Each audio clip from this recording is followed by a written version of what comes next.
At the end of this video, you should be able to describe elastic rebound and compare body waves and surface waves.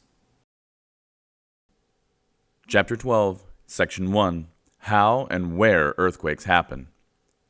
Earthquakes are one of the most destructive natural disasters. A single earthquake can kill thousands of people and cause billions of dollars in damage. Earthquakes are defined as movements of the ground that are caused by a sudden release of energy when rocks along a fault move. Earthquakes usually occur when rocks under stress suddenly shift along a fault. A fault is a break in a body of rock along which one block slides relative to the other. Why earthquakes happen. The rocks along both sides of a fault are commonly pressed together tightly. Although the rock may be under stress, friction prevents them from moving past each other. In this immobile state, a fault is said to be locked.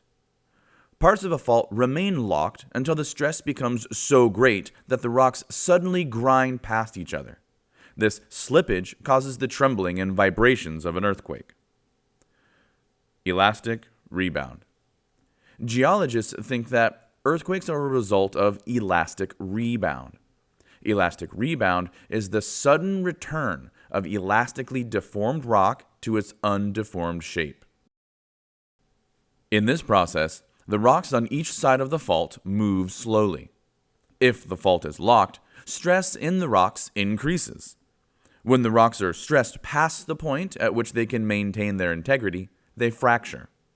The rocks then separate at their weakest point and rebound or spring back to their original shape. This process is represented on the screen here.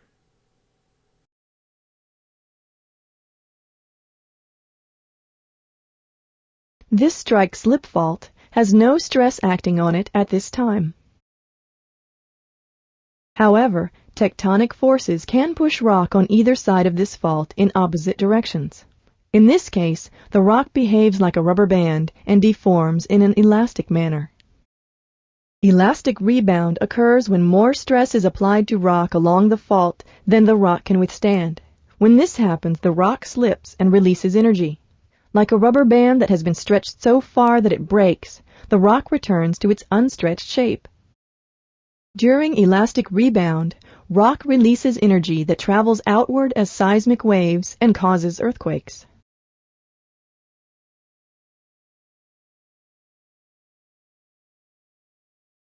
The anatomy of an earthquake. The location within Earth along a fault at which the first motion of the earthquake occurs is called the focus, plural foci. The point on Earth's surface directly above the focus is called the epicenter, as is shown on the screen here.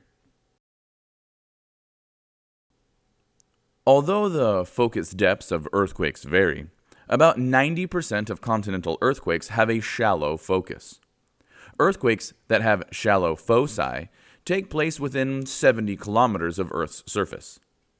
Earthquakes that have intermediate foci occur at depths between 70 kilometers and about 300 kilometers. Earthquakes that have deep foci take place at depths between 300 kilometers and about 650 kilometers. Earthquakes that have deep foci usually occur in subduction zones and occur farther from the plate boundary than shallower earthquakes do. By the time the vibrations from an earthquake that has an intermediate or deep focus reach the surface, much of their energy has dissipated. For this reason, the earthquakes that usually cause the most damage usually have shallow foci. Seismic waves.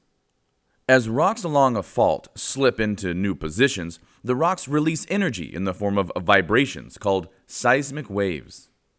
These waves travel outward in all directions from the focus through the surrounding rock.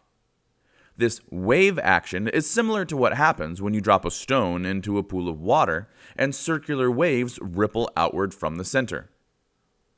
Earthquakes generally produce two main types of waves. Body waves are waves that travel through the body of a medium. Surface waves travel along the surface of a body rather than through the middle. Each type of wave travels at a different speed and causes different movements in Earth's crust. Body waves. Body waves can be placed into two main categories: P waves and S waves. P waves, also called primary waves or compression waves, are the fastest seismic waves and are usually the first waves of an earthquake to be detected.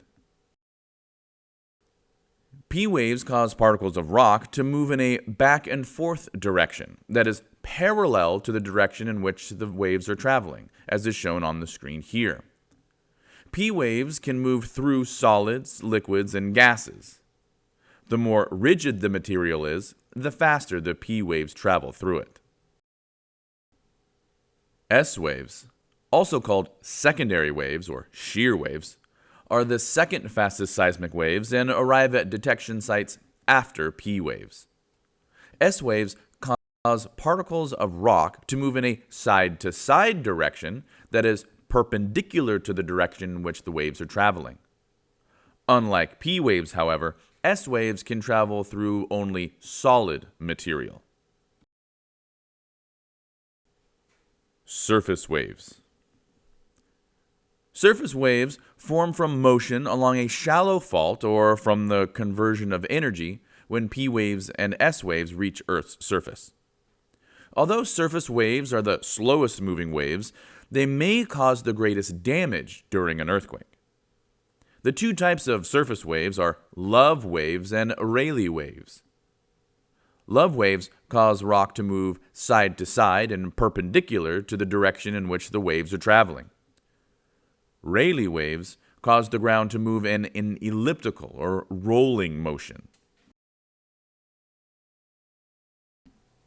At this point, you should be able to describe elastic rebound and compare body waves and surface waves.